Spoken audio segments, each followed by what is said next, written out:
Good morning. Good morning, everyone.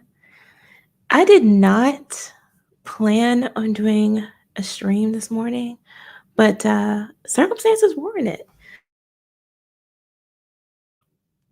We learned today that Disney responded to the lawsuit filed by Scarlett Johansson against them not too long ago.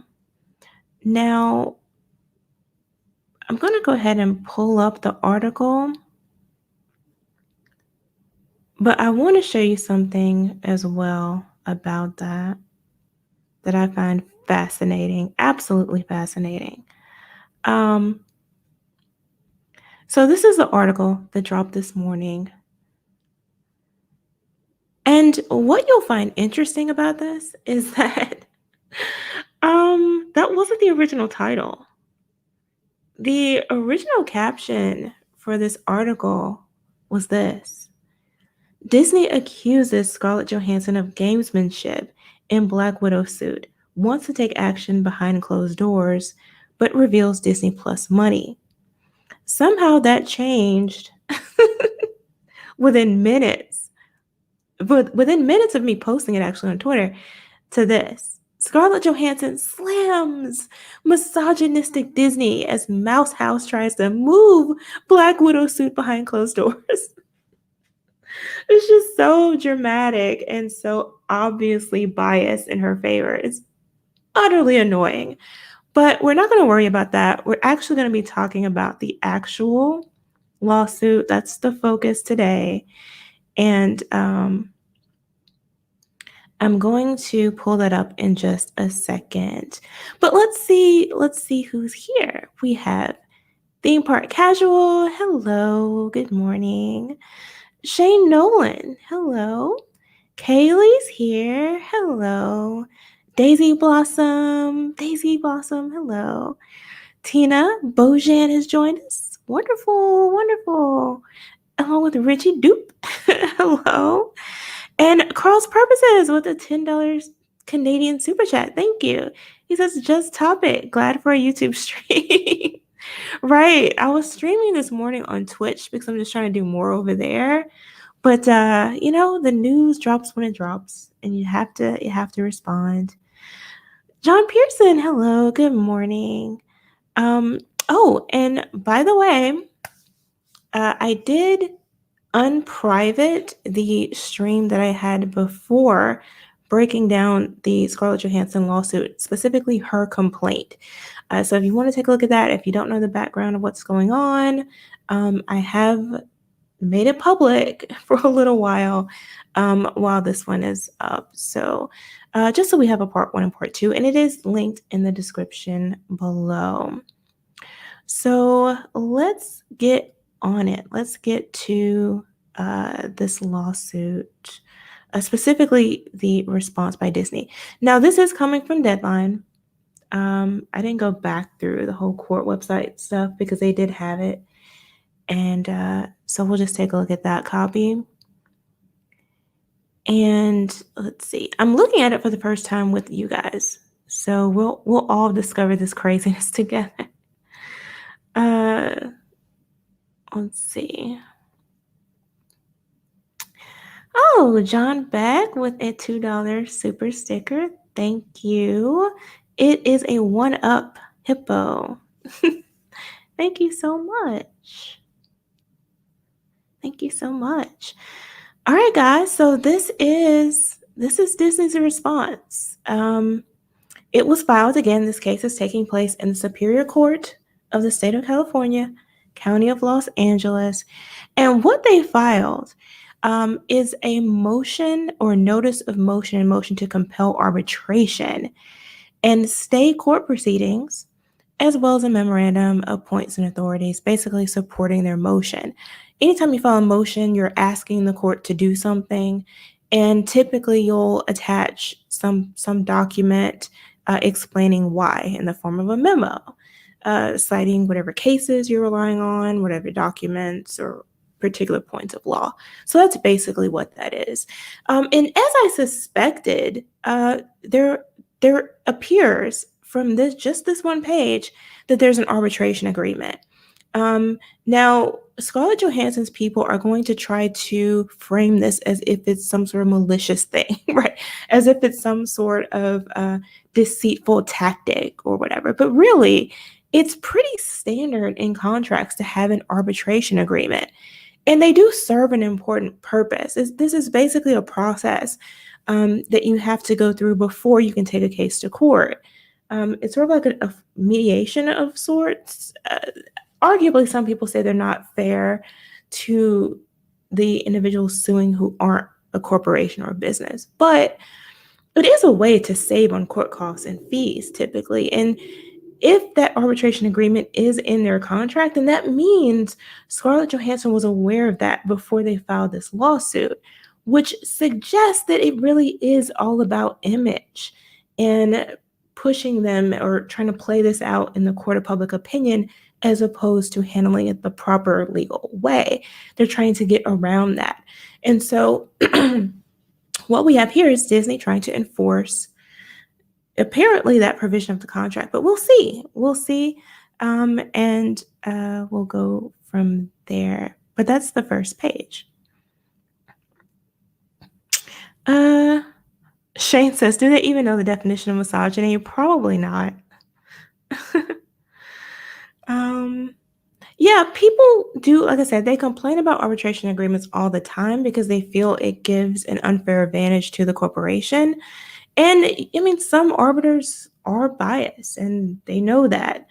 However, the thing about it is if you have an arbitration that leans in your favor, what can often happen is things are revealed during that process where if the corporation is responsible financially, they will typically be under greater pressure to settle. So it can benefit a petitioner or plaintiff or complainant who has a really good case.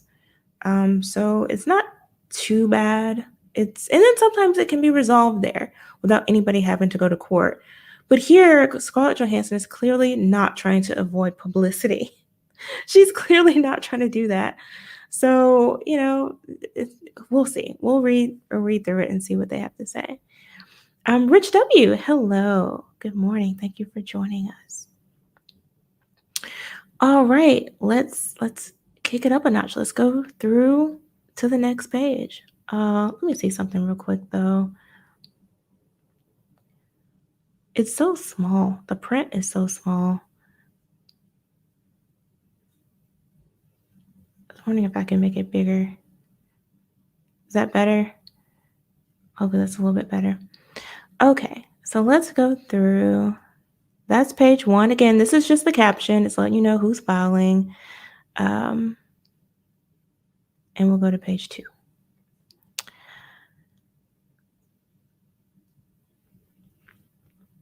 All right, so this is their notice. This is what they're basically letting everyone know that they're trying to do, and I'll read through it so that in case you can't see it. So it says, to all parties and their attorneys of record, please take notice that on October 15, 2021 at 8:30 a.m. or as soon thereafter as the matter may be heard in Los Angeles Superior Court, defendant, the Walt Disney Company, will and hereby does move for an order compelling plaintiff Periwinkle Entertainment, aka Scarlett Johansson, to arbitrate the claims it has asserted against defendant in this action, consistent with the terms of the arbitration agreement reflected in Exhibit 1 to the concurrently filed declaration of Leah Gotsky, don't know who that is, and incorporated herein by reference, and staying this litigation pending arbitration. So they've apparently scheduled arbitration, and they want to stay these proceedings. They want to hold off on taking any further action in this case until it can be arbitrated in front of the arbiter and have some decision rendered there. That will be consistent. If there is in fact an arbitration agreement, it will be consistent with the contract. Now they go on to say this motion is made pursuant to the Federal Arbitration Act. They cite the Act and the California Code. The authority cited in the accompanying memoranda of points and authorities, and following Disney's demand that its dispute with Periwinkle be submitted to arbitration. This motion is based on this notice of motion and motion. The attached memoranda appoints and authorities the declaration of Leogotsky and Seth Weiner, all papers filed concurrently herewith, all pleadings and records on file in this action, and such further evidence or argument as the court receives before its decision. They're just saying we want to arbitrate. We want to hold off on going forward, and that there's law and things like that that can support the court ordering them to arbitrate the case instead. And again, this is not Disney saying, ooh, we want to take it behind closed doors. Ooh, we're scared to handle it in public. They're saying this is supposed to be arbitrated first. And because that's not unusual, I wouldn't be surprised if that's in fact the case. And I wouldn't be surprised if the court rules in their favor if their position here is supported. So then they get into the table of contents, basically outlining what we should expect in the rest of this motion. The first is the factual background. That's what we see in every case. It's sort of like the introduction, giving everybody a sense of where we are. Then there's the argument where they break down the basis for what they're asking for.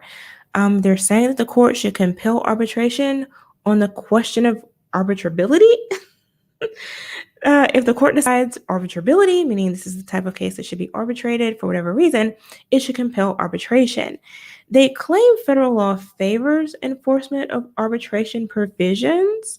The agreement's plain language encompasses this dispute, and Disney's non-signatory status is not a basis on which Periwinkle can avoid arbitration. Now, that raises some questions because it makes me wonder, is the arbitration agreement with Marvel?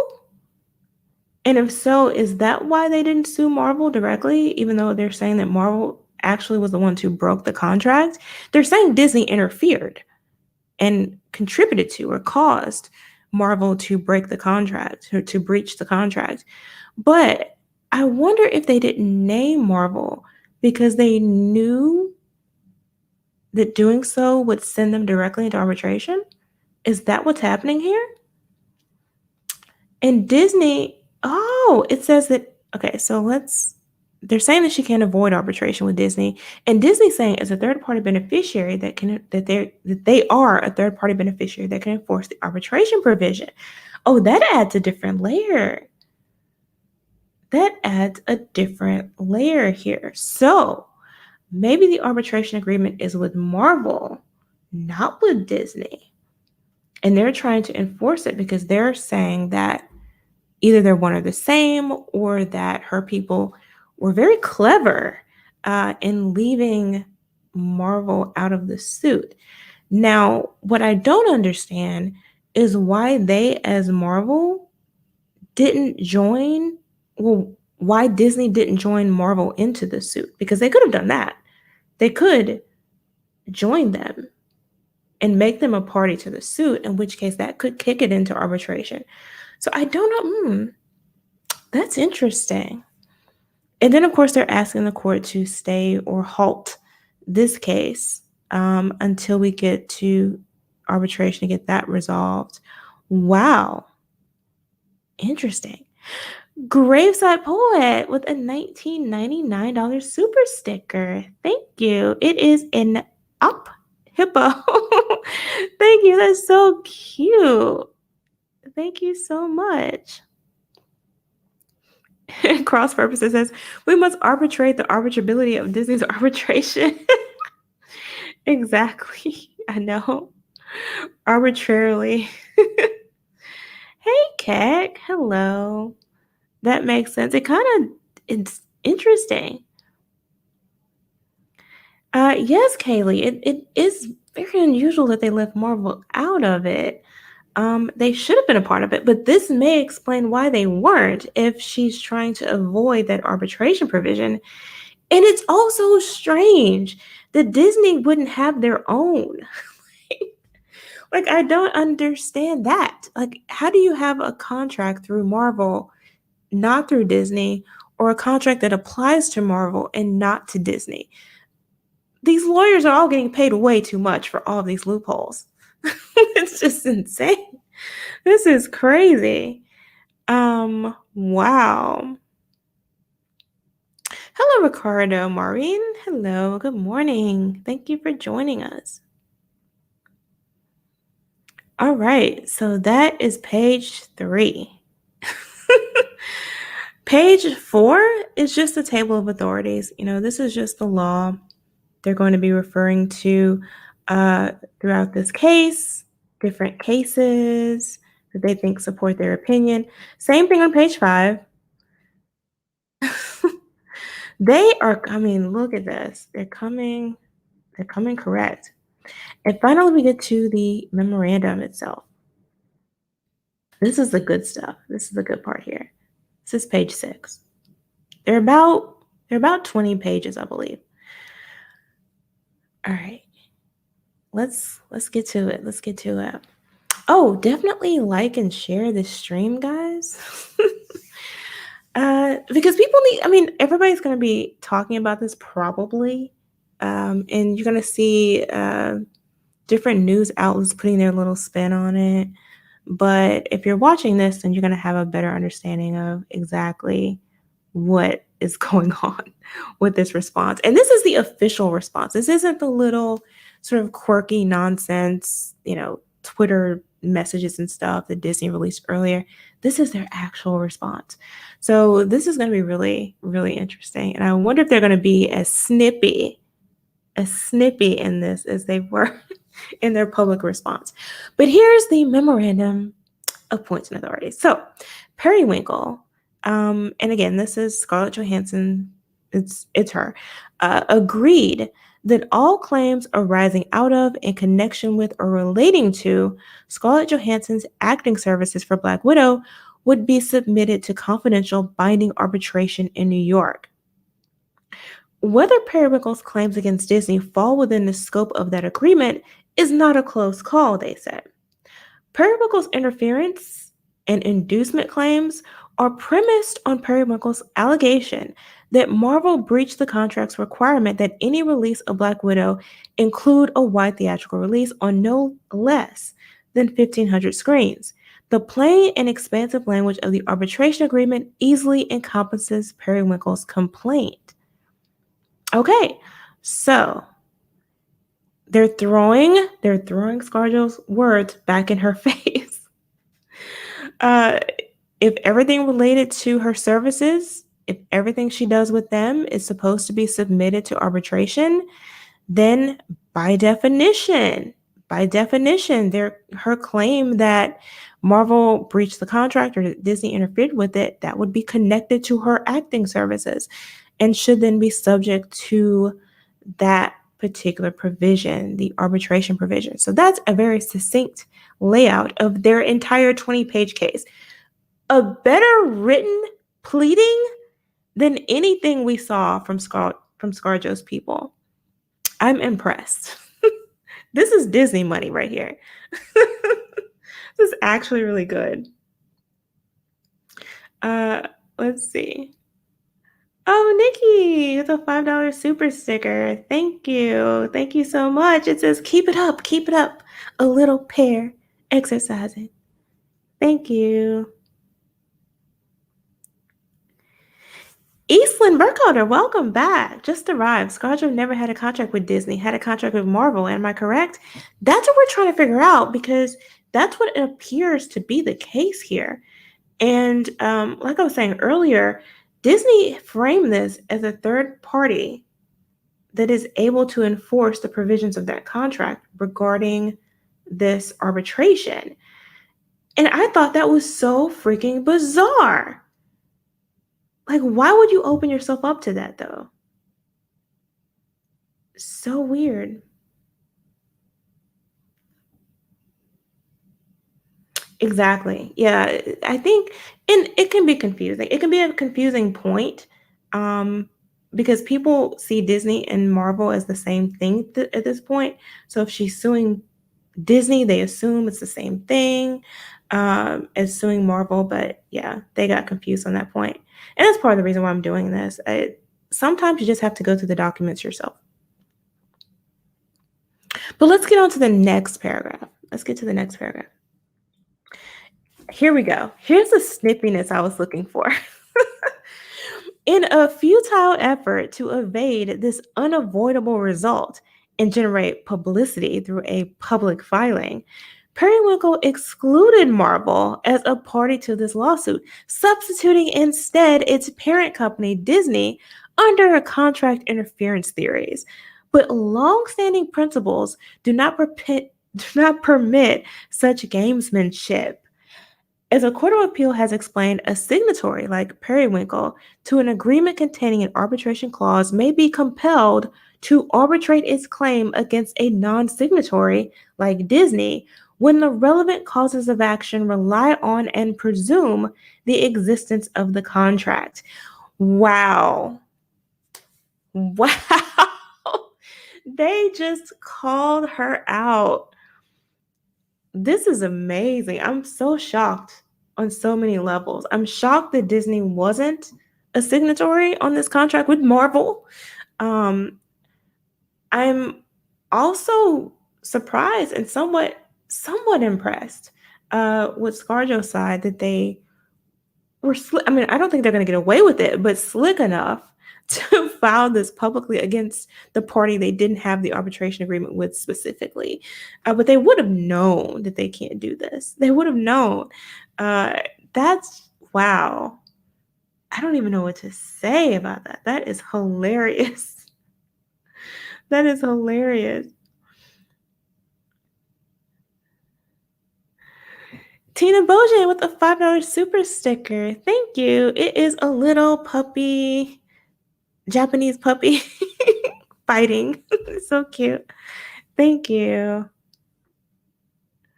Inspirian with a $4 super sticker. It's a pear with coffee. Thank you. I had my coffee this morning. It was so good. So good. You guys. Disney is not playing with her. Disney has no time for Scarlett today. They said it's over. Your games, they called her out on it being gamesmanship. They called her out on it and they're telling her the game is over. You've walked onto the wrong court. You are not prepared and we're going to win. Now, granted, she gained some points, I'm sure, through publicity, getting this out there. But if this gets kicked into arbitration and then gets kicked out entirely, that's going to hurt her even more, I think, going forward. This can't be worth her career. It can't be. But maybe it is. I don't know. But let's keep going. Next paragraph. Periwinkle's two causes of action are entirely dependent on its untenable claim that Marvel breached the Periwinkle-Marvel contract by releasing Black Widow simultaneously in theaters and on premiere access on Disney+. The contract does not mandate theatrical distribution, let alone require that any such distribution be exclusive. Moreover, the contract expressly provides that any theatrical distribution obligations are satisfied by distribution on no less than 1,500 screens. And even though Black Widow's release coincided with a global public health crisis, Marvel made good on its promises. After shifting the original May 2020 release date several times, including at Johansson's request, wow, a picture ultimately debuted on July 9, 2021 on more than 30,000 screens. This latest motion picture release in the Marvel Cinematic Universe claimed the pandemic-era opening weekend box office record previously held by F9 of the Fast and the Furious franchise.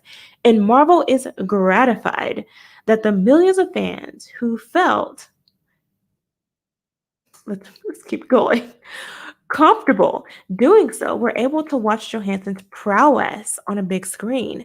Periwinkle's claim that Marvel breached the requirement that Black Widow be released on no less than 1,500 screens by releasing it on more than 30,000 screens is thus as indefensible as it sounds, as Disney and Marvel will demonstrate in arbitration.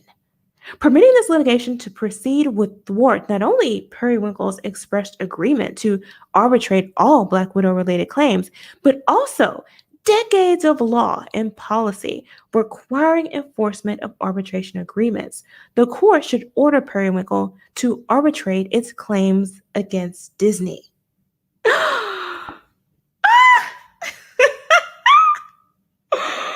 Oh my God, this is insane.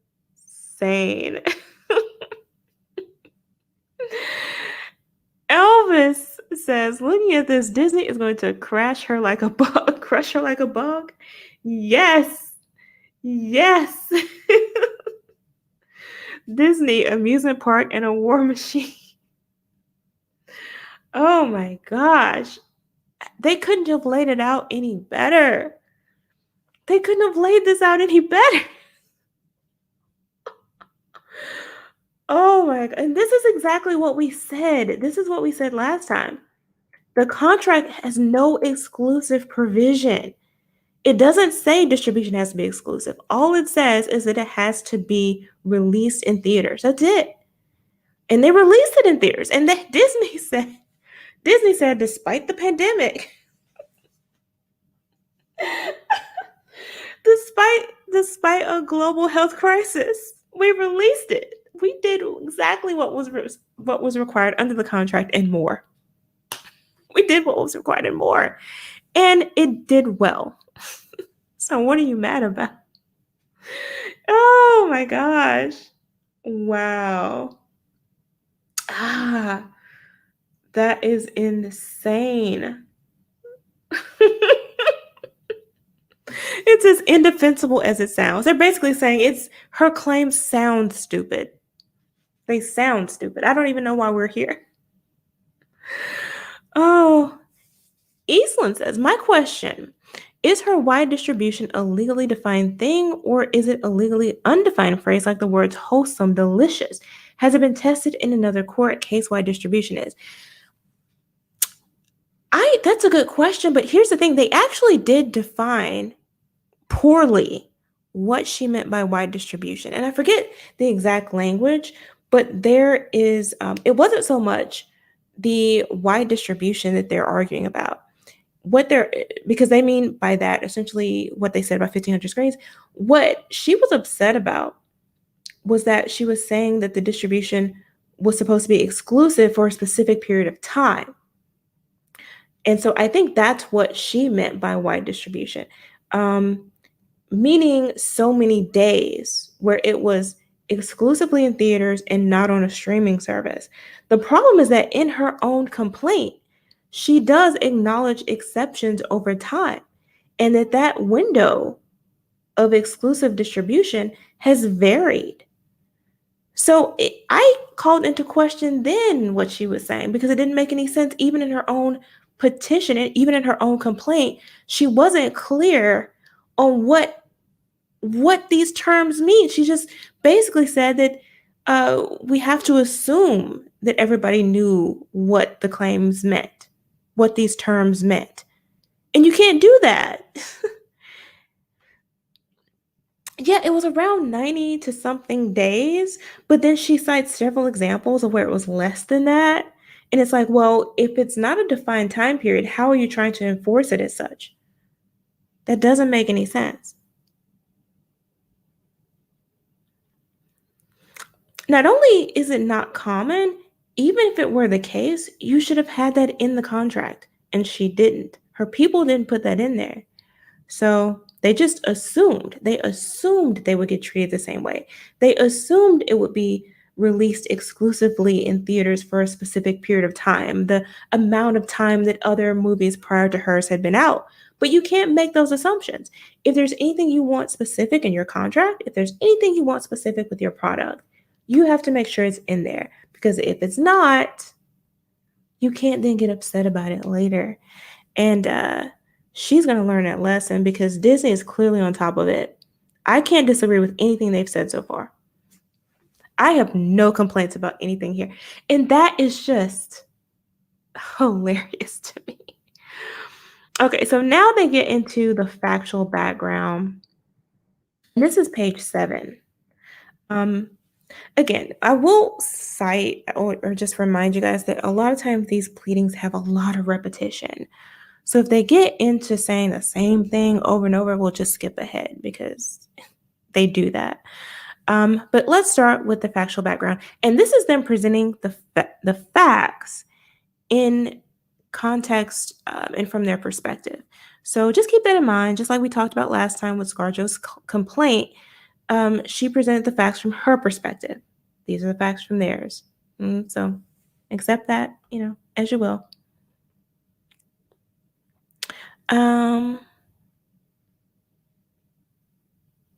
Was she an executive producer on it? Not sure.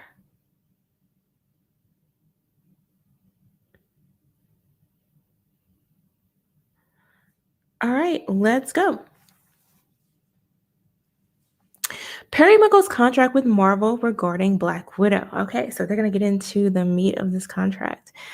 Marvel and Perry Michael entered an agreement dated as of May 9th, 2017. The agreement, pursuant to which Perry Winkle agreed to furnish, and this is Perry Winkle is Scarlett Johansson, okay, agreed to furnish the services of Scarlett Johansson to perform the role of Natasha Romanoff, also known by her superhero alter ego, Black Widow, the picture.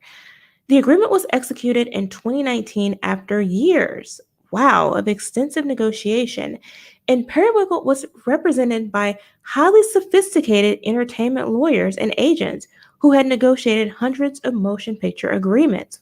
Okay, so you can see them pulling the rug from under her on this. Oh, we were blindsided, or we didn't know, or we didn't understand the terms and conditions of the contract. Disney's taking advantage of us. Oh, they're pulling that rug from under her. She's not going to be able to use that. I love it. That's awesome. Sultan Al Fahim, hello, welcome. Here we go. Marvel negotiated for and obtained, here we go, sole discretion over the picture's exploitation and distribution, including discretion to forgo releasing the picture at all. At all. Indeed, the parties agreed that Marvel shall have no obligation to produce, distribute, or exploit the picture. If the picture were released, the contract required a wide theatrical release of the picture, which it specifically defined as no less than 1,500 screens, and consultation in good faith concerning the initial release pattern. Perry Winkle expressly acknowledged and agreed, however, that Marvel's decision with respect to the initial release pattern would be final. Final. Their sole discretion. We talked about that before. Even in her complaint, she acknowledges that they didn't have to release it at all. And there clearly was consultation because there was communication that ScarJo referred to in their complaint. Now, one of the things you'll notice off the bat, and we were, when we talked about ScarJo's complaint, we were so taken aback by the fact that she didn't really reference the contract very much. You didn't get a whole lot of language, right? It was a lot of talking about her and talking about her achievements and all this and that. But this is a contract suit. Talk about the contract. And we felt like that was because she didn't really have a leg to stand on. Here, you see Disney going right to the contract, right to the language of the contract. And that suggests that the contract is probably written in their favor. They know what they have here. It's amazing. I love reading this. This is awesome. Raj H with a $1.99 super sticker. Thank you. It's a thumbs up. A thumbs up. Thank you. Eastland says, is that a coffin nail she just read? That was a coffin nail. Oh, Sultan says, Jane, Scarlett destroyed any chance of her going back to Disney. Yes. Yes, she did. She did. There's no way. There's no way. There's no way. Hey, Corey Cochran. Thank you for joining us. All right. So Marvel had final say whether the film would be released at all. They had final say with regard to the initial release pattern. The only thing that was required was a wide theatrical release, which they defined as 1,500 screens. How long that period would be, under what circumstances, was entirely up to Marvel.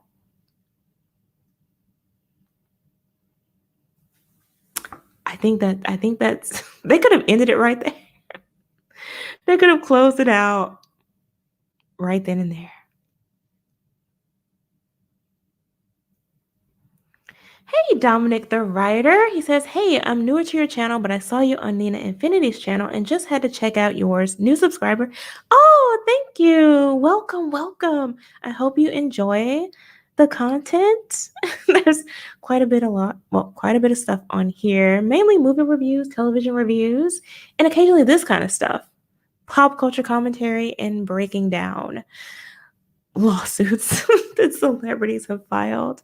But thank you and welcome. Welcome. I hope you have fun. All right, guys, let's move on to the next page, page 8. This is just getting better and better. For its part, Marvel was obligated to pay Johansson fixed compensation, regardless of whether the picture was released or how it performed at the box office. Although the parties agreed that Johansson could potentially earn additional compensation if the picture were released and hit certain box office thresholds, the parties expressly acknowledged that Marvel could offer no representation that the picture will generate any particular amount of box office receipts. Periwinkle likewise agreed the likelihood that the picture will generate any specific box office levels is highly speculative. They did not guarantee performance of any kind. They were obligated to pay her fixed compensation, and that's it. Whatever she earned from the release, she earned from the release. Wow. Wow. Next paragraph.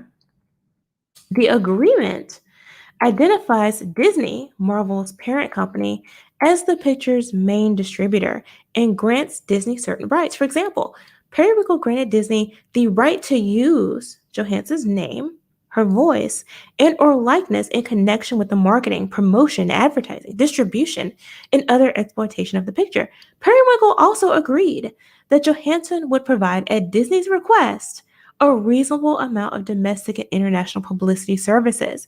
This goes directly to mentioned by ScarJo in her complaint of working on behalf of Disney by promoting the movie. If y'all remember, she threw that in there.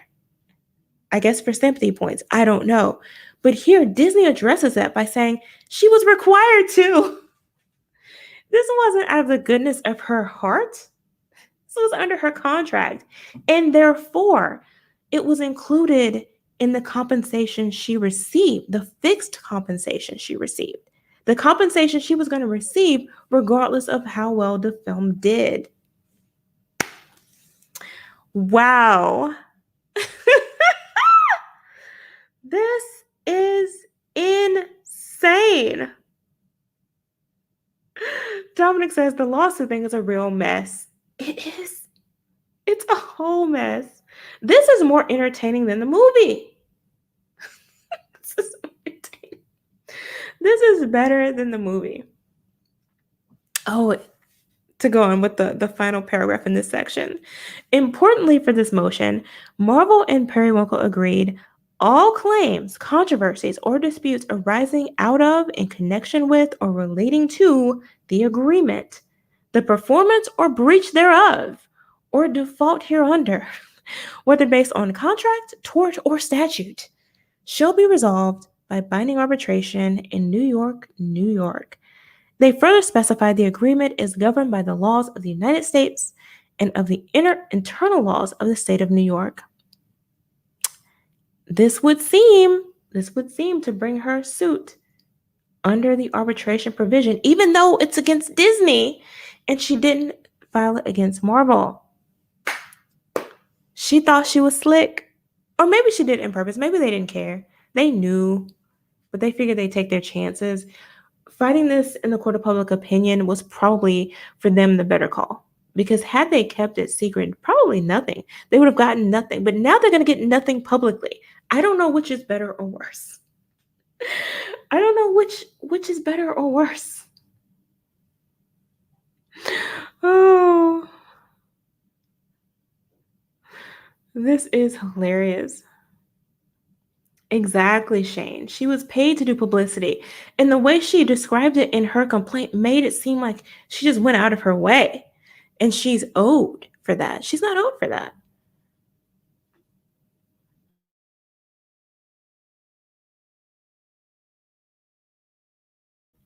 She's not owed.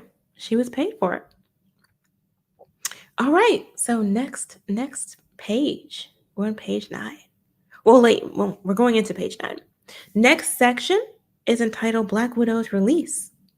Let's talk about the release, because that's a point. That's a point in the complaint, right?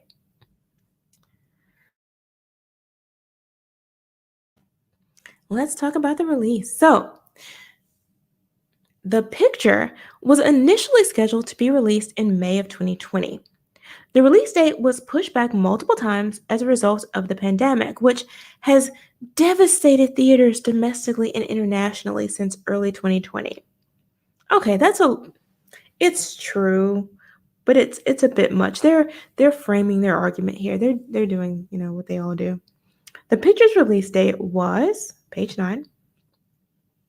First pushed back from May 2020 to November 2020 and then to May 2021 before finally settling at Johansson's request on July 9th, 2021. So it wasn't rushed out. They were pushing it back. She requested an early release.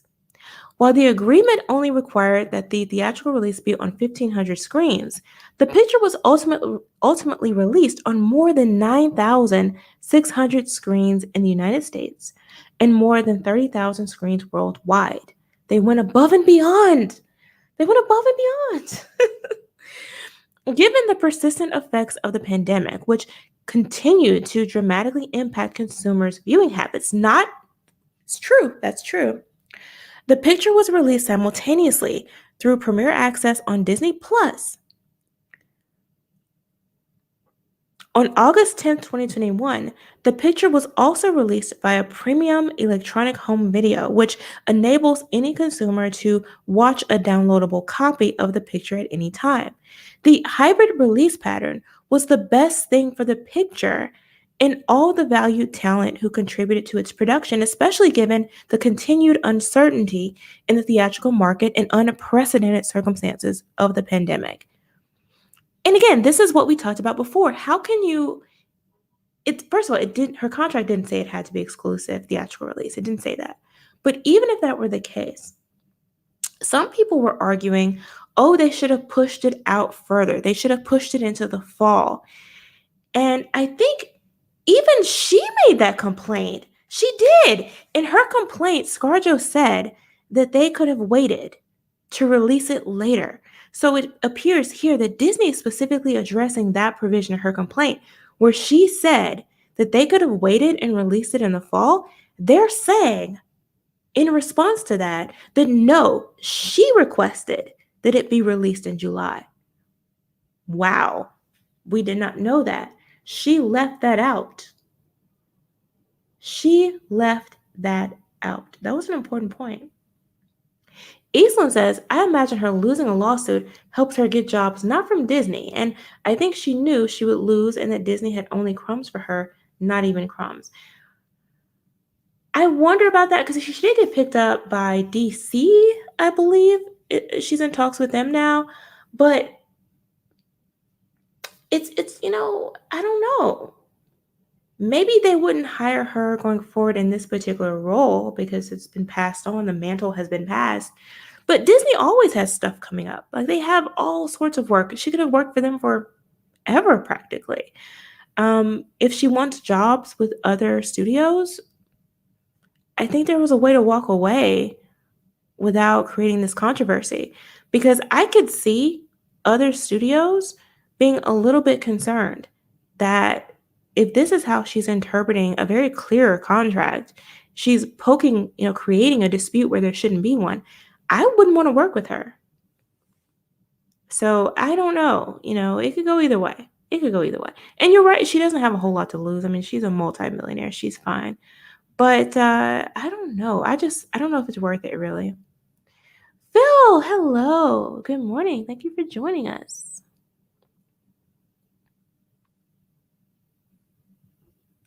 The delay costs money, and that would deduct from her cut. Well, see, they're gonna ask her which is it, you know? You on the one hand, you're saying they should have waited, and they're telling you that because of everything that's going on, they can't predict what's gonna happen in a couple months. They can't predict the future. I mean, you have new shutdowns happening now, right? So how could Disney or Marvel have said, let's wait until August? They felt the same way she did, which was let's get this movie out now while it can make money. But in her complaint, she didn't acknowledge that. She didn't take any responsibility for that. She made it seem like it was all their fault. And see, that is the level of deception that can call into question her credibility on every other point. Every other point she made. And meaning specifically an arbiter and certainly a judge can choose not to believe anything else she has to say. She's not blacklisted, but I could see how she could be. I wouldn't have wanted to risk it personally. I just don't see that it's worth it, especially because she doesn't have a good case. She doesn't have a good case.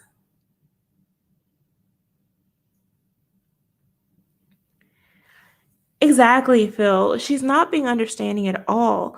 And that's essentially what Disney said, but of course Disney is getting hit with, "Oh, you're just mad because she's a woman." You know, like, how dare you use the pandemic? Well, what do you mean? It's impacting their business.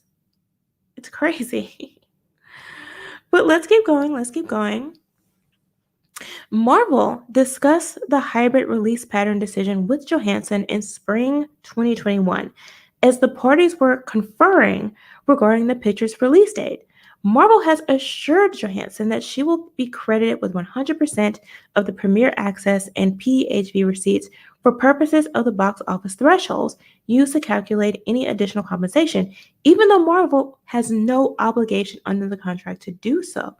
Now, that's interesting too, because in her complaint, what she said was that she would lose money um, from the digital release. She was saying that one of the reasons why they chose to release it the way they did was to cut her out of these receipts. And they're saying that they actually were going to credit her with a portion of them to meet whatever those thresholds were supposed to be. So she actually isn't losing out on money even from those. And they're right, they had no obligation to give her anything from the digital release, but they did it anyway. She wasn't entitled to the streaming profits, but they gave her some anyway. Wow. In its opening weekend, the picture grossed more than $80 million in the domestic box office, an opening weekend record for the pandemic and nearly $10 million more than Universal's F9 of the Fast and the Furious franchise, which was released exclusively in theaters and set the record 2 weeks earlier. There you go. So they're saying you have an example here of a big time movie that was released in theaters and didn't make as much as we did in this movie, releasing it simultaneously. That's impressive. That's impressive. They're saying that you wouldn't have gotten any more money. you got exactly what you would have gotten anyway. The picture also earned more than 78.8 million in international box office receipts in its opening weekend for a total worldwide debut of $158.8 million.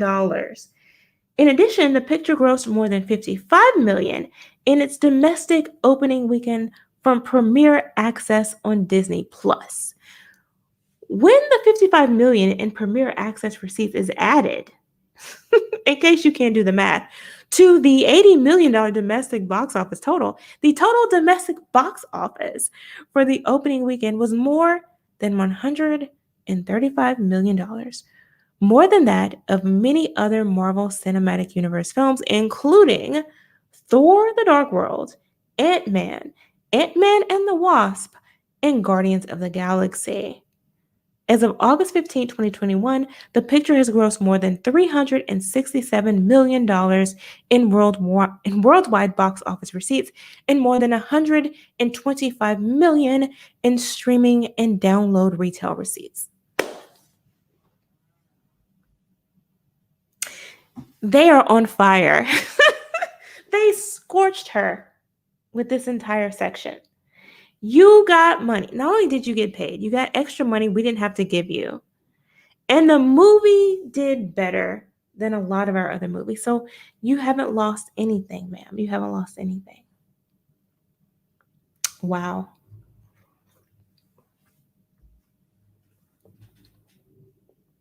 David Fryer, hello. He says Disney should be dismantled as a political machine. I don't disagree with you. But we're not talking about that part today. We're just talking about the lawsuit.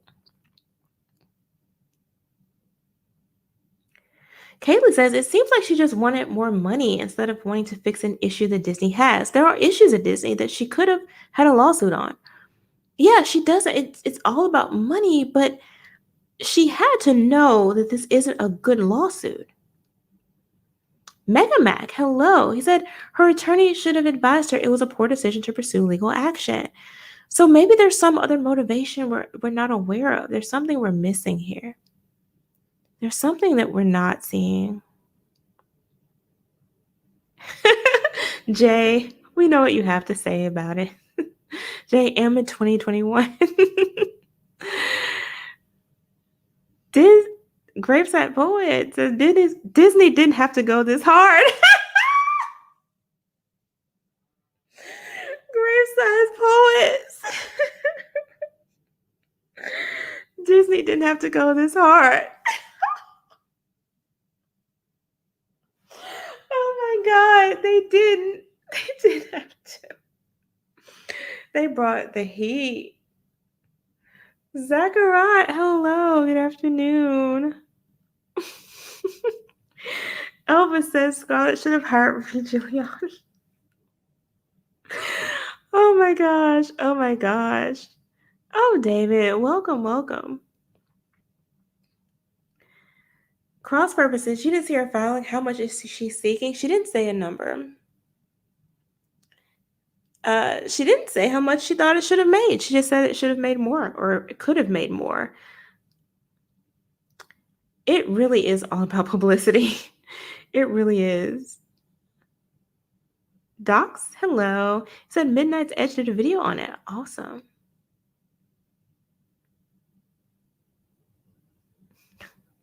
Jay.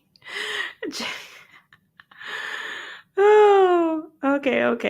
Let's keep going. Okay, so the next section is Periwinkle's claims against Disney. So now they're going to address specifically the claims made against Disney. And we're on page 10. So we're about halfway through it. Oh, Disney didn't have to go this hard. Okay. Oh, this is a short section. Here we go. Notwithstanding the picture's impressive pandemic-era showing and the decision to credit Periwinkle with streaming and download receipts, Periwinkle was dissatisfied.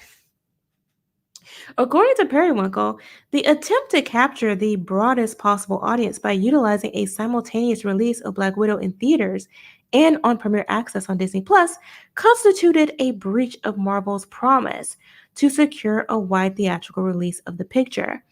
Although Periwinkle claims Marvel breached its promise, Periwinkle decided to publicly sue Disney. Periwinkle apparently hopes that its maneuver will pressure Marvel to pay additional compensation. Both of Periwinkle's claims against Disney, however, are expressly predicated on an alleged breach of the Periwinkle-Marvel agreement. Periwinkle's intentional interference claim, for example, alleges that Disney induced Marvel to breach its agreement with Periwinkle by releasing the film on Disney Plus simultaneously with its release in theaters. Periwinkle's inducement claim likewise alleges that Disney caused Marvel to violate the agreement, which required a theatrical release of the picture. Both causes of action are thus precisely the type of claim that Periwinkle previously agreed, without qualification, to commit to arbitration. I love how they said that. Oh my God, notwithstanding all the money we made, despite every dime, all this money, this great money, more money than we made on several other films in the MCU. Despite all this money we're giving you that we didn't have to give you, you're mad. But these claims you made are covered by this arbitration agreement, despite the fact that you sued us instead of Marvel, the people who you say actually breached the contract. Love it. Love it. They're both insufferable. They are, but this is just bad. This is terrible. Losing the lawsuit but creating a stir is perhaps exactly what she intended. I would not be surprised. I would not be surprised. Hey, that training gamer. Welcome, welcome. We're halfway through it. You missed the first half. It's going to take a group effort to nail this company, Jay, in 2021? Absolutely. All right, next section. That was quick. That was short. Their arguments are so succinct. They hit the point and then move on. So this is page 10 going into page 11 regarding Marvel and Disney initiate an arbitration against Periwinkle. So on August 10, 2021, Marvel and Disney served on Periwinkle a demand for confidential arbitration in New York. Although Periwinkle has not yet responded to the demand, Periwinkle previously asserted in correspondence between the parties that it need not arbitrate claims against Disney and ignored Marvel's and Disney's showing to the contrary by filing this litigation. So there was a conversation. There was a conversation about this.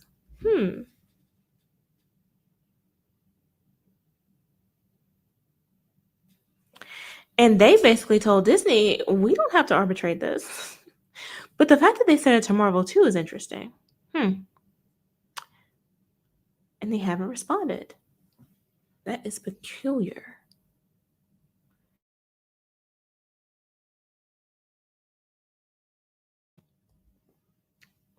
All right, next page. We are on page 11. Periwinkle's claims have no merit. So they're saying that ScarJo's claims have no merit. And this seems like this is where they're sort of repeating the same thing that they said before. But let's just read it anyway, because their pleading has been entertaining to this point. It's been so funny. Periwinkle's claims have no merit. So they're saying Scarlett Johansson's claims have no merit. Let's see why they say that. Although Marvel and Disney share Periwinkle's frustration with the challenges associated with releasing films during an ever-shifting public health crisis, Periwinkle's claims that Marvel breached the agreement and Disney induced that breach or otherwise interfered with the agreement have no merit.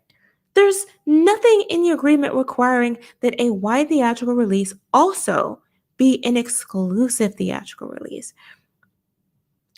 And they cite a popular case, Greenfield versus Phillies, that said the best evidence of what parties to a written contract intend is what they say in their writing. That's what we said before. That's what we've been saying all along. What you intend has to be in the contract. That's the best evidence of it. They go on to say, in fact, the parties specifically defined what they did intend by wide theatrical release, with the i.e. parenthetical that immediately follows the phrase, i.e. no less than 1,500 screens. Because the picture was released theatrically on more than 30,000 screens, it necessarily follows that Marvel did not breach the wide theatrical release provision. Doesn't say anything about it being exclusive. While Periwinkle tries to call that unambiguous contract language into question by citing a pre pandemic 2019 email by a Marvel executive, the communication merely confirmed Marvel's intent to stand by the contract's wide theatrical release provision, which is what we said, which Marvel ultimately did, notwithstanding the dramatically changed circumstances of a 2021 global pandemic. The executive's commitment that Black Widow's theatrical release would be like Marvel's other pictures is wholly consistent with the agreement's 1,500 screen requirement and the circumstances of the picture's summer 2021 release. For example, Black Widow has so far reached audiences on more than 9,600 screens in the United States, a domestic screen count that exceeds that of other recent Marvel pictures, including Ant-Man, Captain Marvel, and Black Panther. Wow. I don't even know what to say. Phil says, sounds like Marvel put it in more theaters than they promised. So, what is the point of Scarlett complaining? That's the exact question they're asking. That's the exact question they're asking. David says, these lawyers are so amazing at their jobs, they show no mercy, and Disney can afford them. Exactly. Exactly. Wow.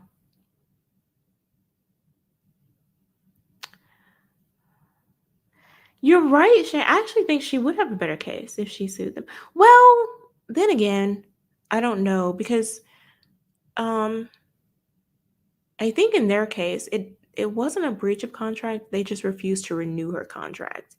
And they weren't obligated to renew Gina's contract. So there is that.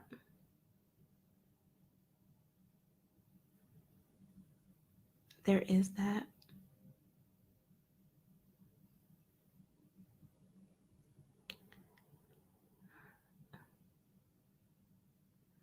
She's full of crap. Exactly. All right. All right. All right. Let's keep going. Let's keep going. This just is okay. Now we're to the argument.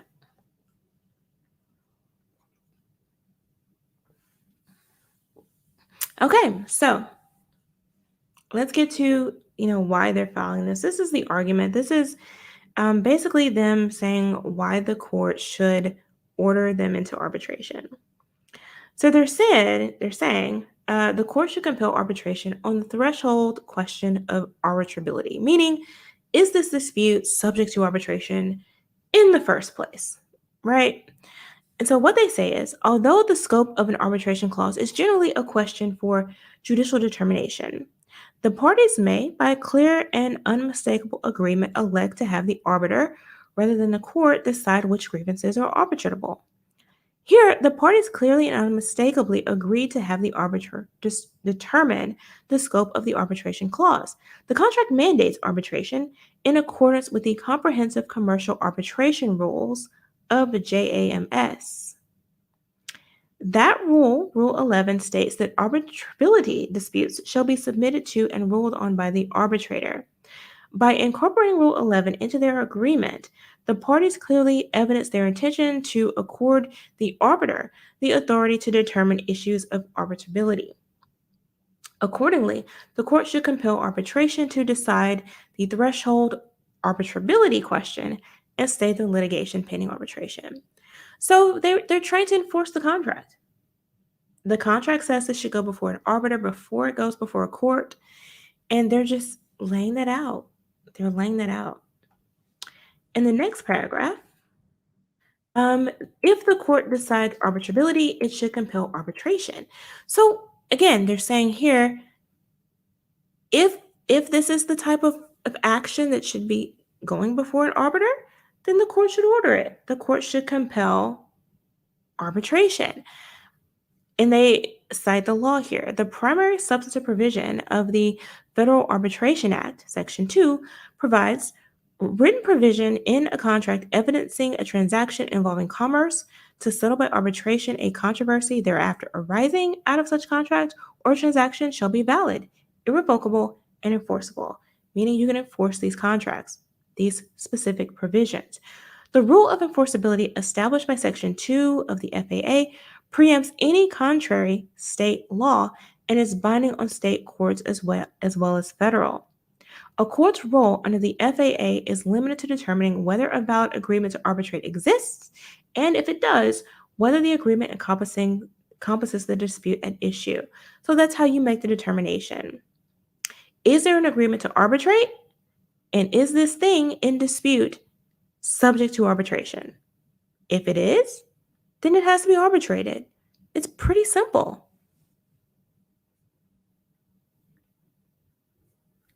Thanks for the translation. That's what I'm here for. They're basically saying, what I just said. Is there an arbitration agreement by the clear language of the contract? Is this dispute subject to that? Does it fall under the agreement? If it does, then number 3, send it to arbitration. That's all they're saying. Page 13. So that's basically setting up the framework, right? And so now they get into, is this agreement subject to that? And they start with saying, the agreement is subject to the FAA because the contract involves commerce, i.e. the global distribution of a major motion picture. I'm going to skip through some of the legalese. There's also no dispute that Marvel and Periwinkle entered a valid contract containing a broad arbitration provision. Thus, the only question is whether the arbitration provision in the agreement encompasses this dispute. If the court evaluates arbitrability, it should order Periwinkle to arbitrate its claims against Disney and stay this case in the meantime, because the FAA reflects a strong preference in favor of arbitration. The arbitration agreement's plain and expansive language encompasses this dispute, and equitable estoppel and third-party beneficiary principles preclude Periwinkle from avoiding arbitration with Disney. They can't get around it just because the contract is specifically with Marvel. And the reason why is because the nature of the dispute actually falls under the arbitration agreement of the contract with Marvel. Next paragraph or next section. Are we going to get into this? I may skip some of this because it's going to be reiterating it. Okay, federal law favors enforcement. We kind of talked about that. That was summarized above. I won't get into that too much. Page 14, the agreement's plain language encompasses the dispute. They already said that. This is that repetition we were talking about.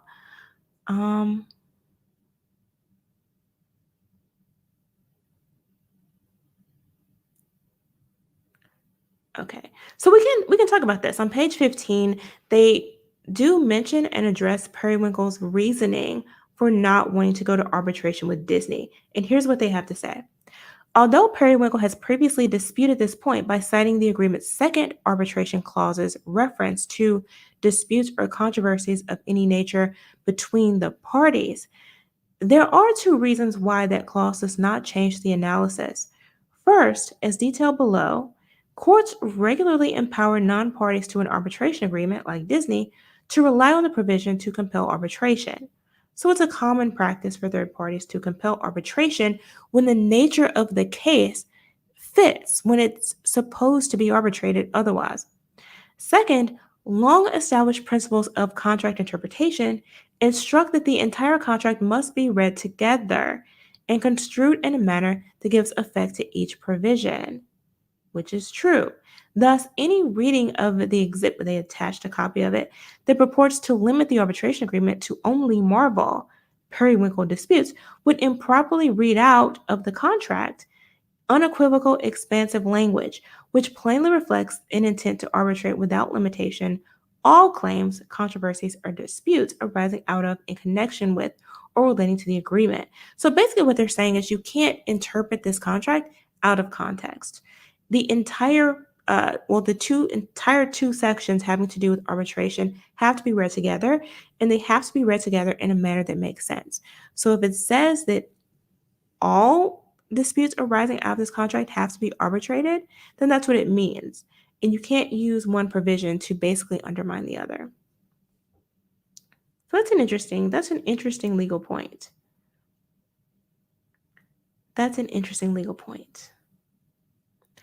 Next section, uh, Disney's non-signatory status is not a basis on which Periwinkle can avoid arbitration. We talked about that before. It's sort of a rehash of what they just said. And then they get into, again, why they're allowed to bring the case. I'm going to skip around. Because they're getting into case law. They're getting into case law now as to how Disney as a third party can file the suit and demand arbitration of the contract. Yep, that's case after case. A lot of cases. By the way, I won't go into each one of these cases, but it is interesting that they seem to have case after case after case supporting their position. It will be interesting to see Scarlett Johansson's response to this motion, because presumably they would file an opposition or an objection of some sort and explain also via memo and citing their own cases and their own law why Disney should be excluded as a party to the contract, or why they shouldn't be able to enforce the arbitration agreement in that contract. So it seems like Disney has a lot of support for their position, but who knows? There could be other case law out there. There could be other laws out there that support ScarJo's side. We'll have to see. This is one-sided. This is a one-sided response. Okay, so we're going to move on. And on page 20, this is the final page. It basically says the court should stay the litigation pending arbitration.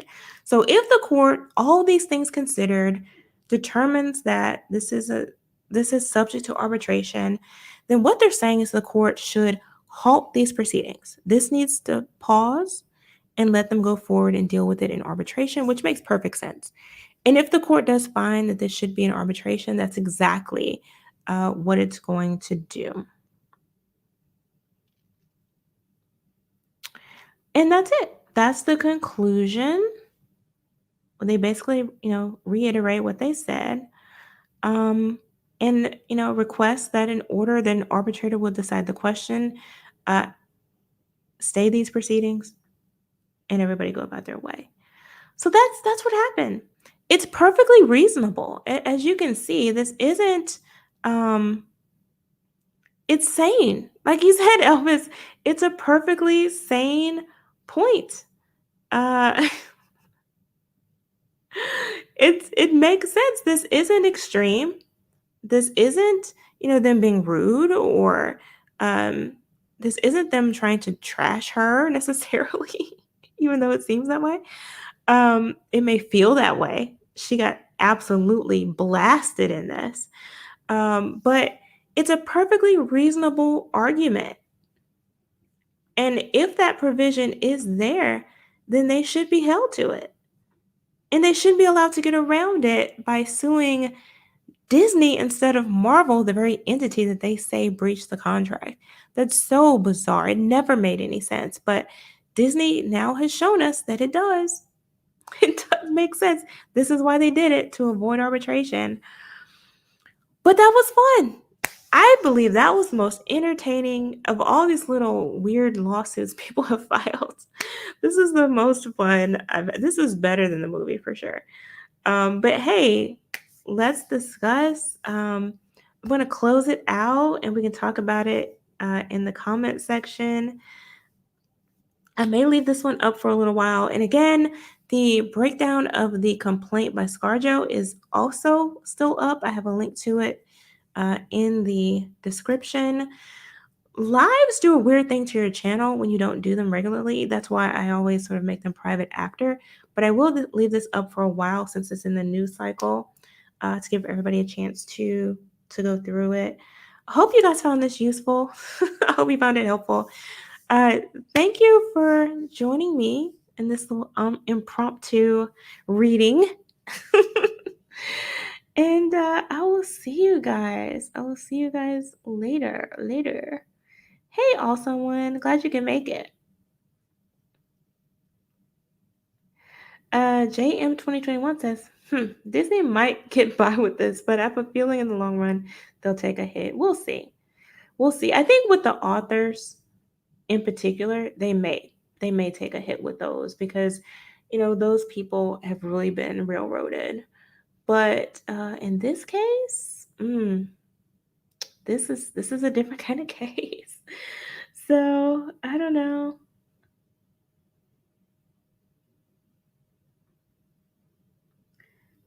I don't know. I may do a summary. I really want to wait until we get a little bit more material before I do a summary because I was going to do one of the complaint, but I knew they were going to file a response within 30 days because they had to.